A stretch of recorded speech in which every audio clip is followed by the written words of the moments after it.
Baik, bismillahirrahmanirrahim. Assalamualaikum warahmatullahi wabarakatuh. Alhamdulillahirrahmanirrahim. Hari ini kita dapat berjumpa di pertemuan kedua mata kuliah kalkulus 1. Semoga semuanya dalam keadaan sehat walafiat. Semoga kedepannya kita selalu diberikan kemudahan, baik untuk pemahaman materi ataupun teknis-teknis pembelajarannya. Baik, di pertemuan kedua untuk MK Kalkulus 1, sebagaimana referensi yang telah Ibu bagikan, referensi utama atau buku utama kita gunakan referensi 1, menggunakan buku Kursel. Kalian bisa mempelajarinya di luar jam MK untuk mendukung proses pembelajaran kita. Nah, di pertemuan kedua, kita akan membahas terkait yang pertama nanti ada sistem bilangan real, kemudian ada estimasi dan logika, masih dalam ranah sistem bilangan real. Kemudian yang kedua adalah ketidaksamaan dan nilai absolut.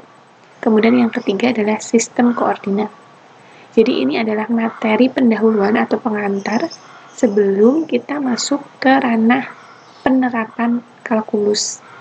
Jadi kalkulus nanti kita belajar tentang limit, integral, ataupun turunan yang nantinya akan kita gunakan di bidang-bidang atau kasus soal-soal fisika. Nah, basic daripada kalkulus itu, kita harus paham dulu terkait sistem bilangan real. Oke, kita masuk yang pertama, sistem bilangan real. Dalam buku adalah di chapter 0 ya, kalian bisa simak. Nah, kalkulus ini berdasar pada sistem bilangan real dan sifat-sifatnya. Kalau dikatakan kalkulus saja ini berdasarkan, maksudnya apa-apa yang ada di dalam kalkulus ini basicnya adalah sistem bilangan real, kemudian beserta sifat-sifatnya. Maka sudah selayaknya ketika kita ingin belajar kalkulus, kita harus paham terlebih dahulu apa dan bagaimana sistem bilangan real itu beserta sifat-sifatnya. Oke. Kebanyakan dari kalian mungkin sering sekali mendengar bilangan real. Kemudian ada yang disebut bilangan rasional, bilangan irasional, bilangan bulat, bilangan asli. Ada banyak sekali penamaan bilangan dalam matematika atau dalam ranah kalkulus seperti yang kita gunakan. Nah, pertanyaannya, lalu apa itu bilangan real dan bagaimana sifat-sifatnya? Kita akan coba lihat melalui skema. Nah, bilangan real didefinisikan, kalau definisinya bilangan real di sini adalah bilangan yang dia bisa dinyatakan dengan desimal. Itu yang paling simpel. Katakanlah ada bilangan kita jumpai panjang tali 5,28 meter. Itu termasuk pada ranah bilangan real. Nah, bilangan real ini sendiri biasanya disimbolkan dengan R besar ya. Jadi, bilangan real ini terdiri dari bilangan rasional dan bilangan irasional. Jadi bilangan real terdiri dari bilangan rasional dan bilangan irasional. Apa itu bilangan rasional? Apa itu bilangan irasional? Nanti kita akan bahas satu persatu. Nah, di dalam bilangan rasional ini, di dalamnya ada yang namanya bilangan bulat. Sebagaimana kita ketahui, bilangan bulat di sini bulat positif, bulat negatif. Jadi misalnya negatif 3, negatif 2, negatif 1, 0, 1, 2, 3, dan seterusnya. Kemudian, dalam bilangan bulat ini terdapat bilangan asli. Sebagaimana kita ketahui, bilangan asli ini adalah bilangan dimulai dari angka 1. Bilangan asli atau natural number 1, 2, 3, dan seterusnya. Ini konsep bilangan.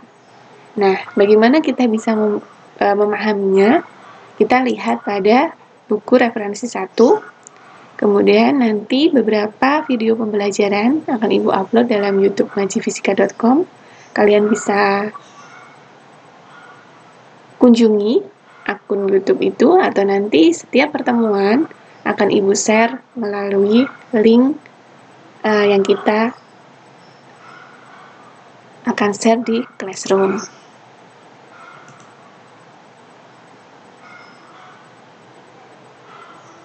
Baik, kita lanjutkan di buku Purcell ya, chapter 0. Di sini membahas terkait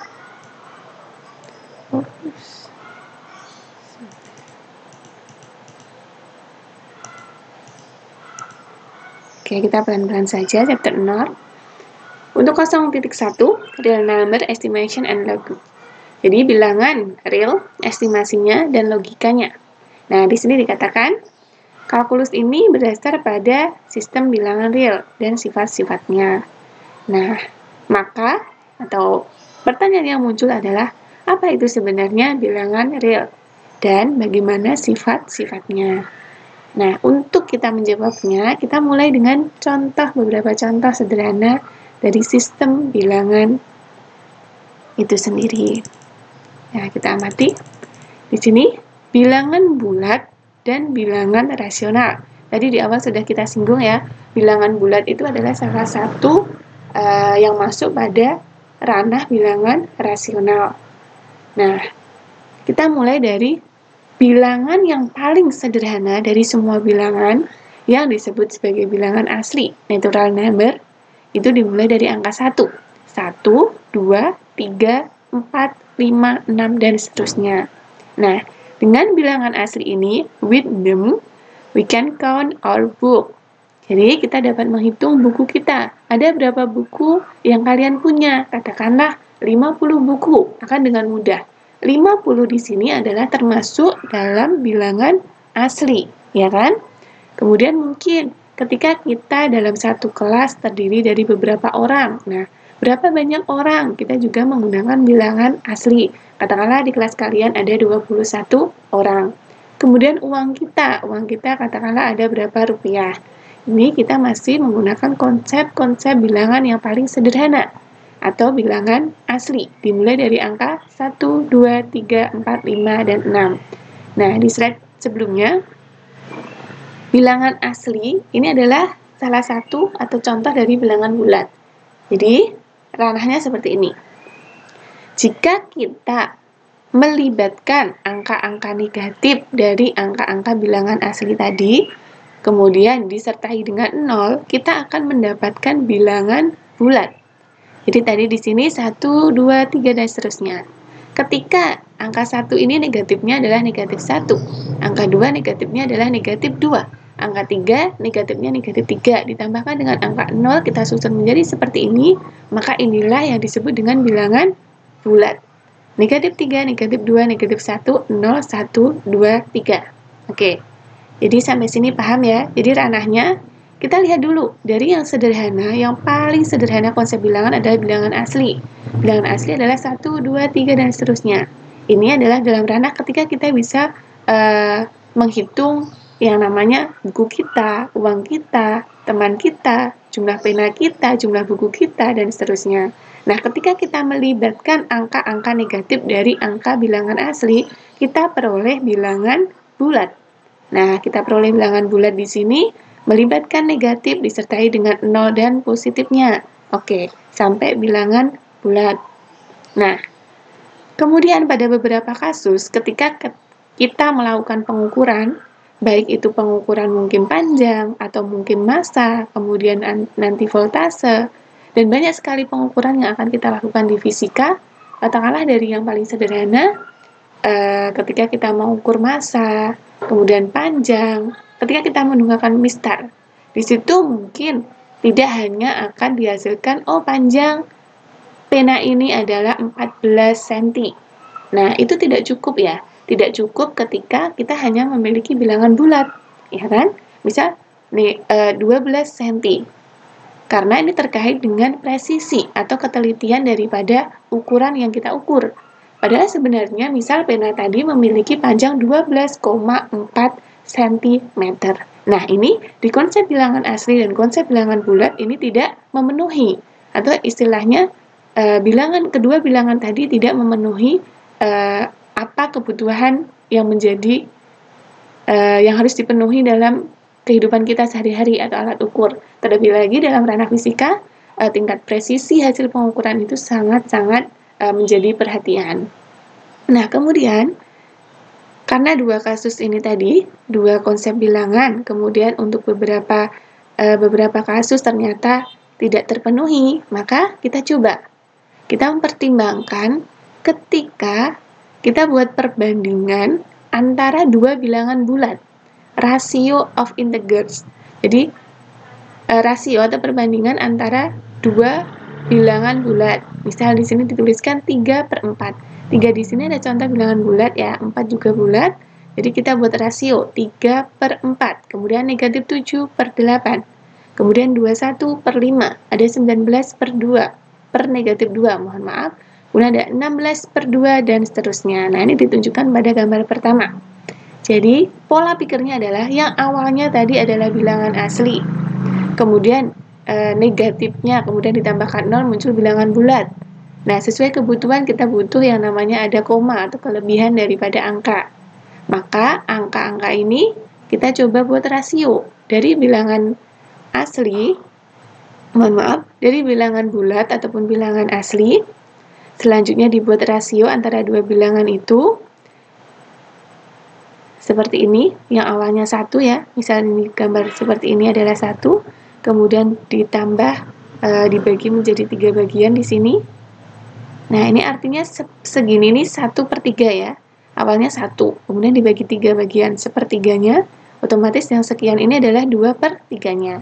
Kemudian berikutnya, di sini juga 1, nah ini dibagi menjadi 4 bagian. Maka di sini adalah 1/4, kemudian ini ada 3/4-nya.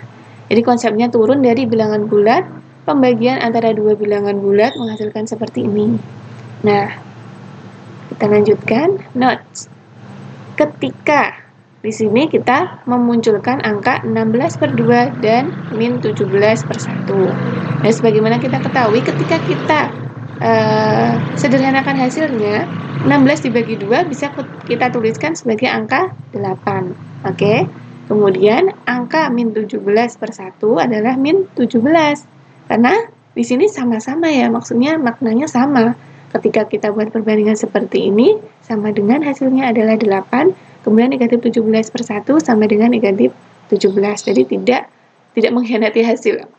Jadi sama, setara, kurang lebih seperti itu. Nah, pertanyaannya adalah, kita tidak memasukkan 5/0, walaupun 5 di sini adalah angka bulat ya, bilangan bulat, kemudian 0 juga termasuk bilangan bulat, di sini kita tidak memasukkan 5/0 atau min 9/0, karena di sini tidak akan diperoleh hasilnya. Nah, ingat selalu bahwa pembagian dengan angka 0 ini tidak diizinkan. Oke, pembagian dengan angka 0 di sini tidak diizinkan. Bayangkan saja ketika kita punya angka 5 dibagi 0, hasilnya berapa? Jadi ini tidak diizinkan. Nah, jadi konsep-konsep seperti ini menghasilkan atau memunculkan, merumuskan ini bilangan-bilangan ini tadi, yang rasio antara bilangan bulat ini dapat dituliskan dalam bentuk M/N, ya kan? M/N. Jadi misal ini 3/4. Ini M-nya adalah 3, N-nya adalah 4, di mana M dan N adalah bilangan bulat. Catatannya itu. Sementara bilangan bulat tadi adalah memiliki angka 0, maka diberi catatan dengan catatan N tidak boleh sama dengan 0. Jadi bentuk perbandingan atau rasio tadi bentuknya adalah M/N dengan catatan N-nya di sini yang bawah pembaginya adalah tidak boleh sama dengan 0. Inilah yang disebut dengan bilangan rasional. Jadi turunannya seperti itu ya. Rasio adalah perbandingan. Dia dimunculkan dari dua bilangan bulat, ya kan? Pembagian dua bilangan bulat. M/N adalah bilangan bulat dengan catatan N yang bawah tidak boleh sama dengan 0. Itu menghasilkan bilangan rasional. Jadi sudah mulai terpetakan ya, tadi Ibu sediakan semacam skema, di dalamnya ada bilangan real, kemudian ada pembagian rasional, irasional. Bilangan rasional telah selesai. Bilangan rasional, di dalamnya ada bilangan bulat, ada bilangan asli. Selanjutnya, pertanyaannya adalah, apakah setiap bilangan rasional ini memenuhi semua pengukuran panjang? Ini contoh sederhana ya. Nah, coba kita tinjau gambar 2. Kita punya segitiga. Dengan segitiga siku-siku seperti ini segitiga apa ya? Sama kaki, karena sisinya sama. Di sini satu satuan. Dan di sini sisinya adalah satu satuan. Nah, sisi miringnya ini berapa? 3 sama dengan akar 1 kuadrat ditambah 1 kuadrat sama dengan akar 2. Nah, hasilnya di sini adalah akar 2. Angka akar 2 ini diperoleh dari sisi miring, segitiga, sama kaki yang memiliki sisi satu satuan. Ini gambar kedua. Nah, angka kedua ini, mohon maaf, angka akar 2 ini ya, ini tidak dapat dituliskan sebagai bentuk perbandingan antara dua bilangan bulat. Jadi di sini tidak bisa kita tuliskan angka akar 2 ini berapa per berapa, itu tidak bisa kita penuhi. Maka mengapa akar 2 ini disebut sebagai irasional, bukan rasional number. Artinya bukan number yang berasal dari rasio atau perbandingan. Kurang lebih seperti itu ya. Jadi konsep rasional number di dalamnya ada bilangan bulat, bilangan asli, kemudian di luar daripada bilangan rasional ada yang namanya bilangan irasional. Nah, bilangan irasional ini adalah ketika dia bukan bilangan rasional, tidak diperoleh atau tidak bisa dinyatakan dengan dua pembagian bilangan bulat. Contoh yang lain, bilangan irasional. Kita ada akar 3, akar 5, akar 7/3, nilai pi, dan seterusnya. Jadi semua konsep ini tadi, rasional number, irasional number, semuanya adalah bilangan real. Jadi konsep dari basic kalkulus yang kita harus paham tentang bilangan real, artinya kita harus paham tentang bilangan rasional number, bilangan irasional number. Rasional number tadi ada bilangan bulat, ada bilangan asli, dan seterusnya. Kemudian basicnya, penurunannya kurang lebih seperti yang telah Ibu jelaskan tadi.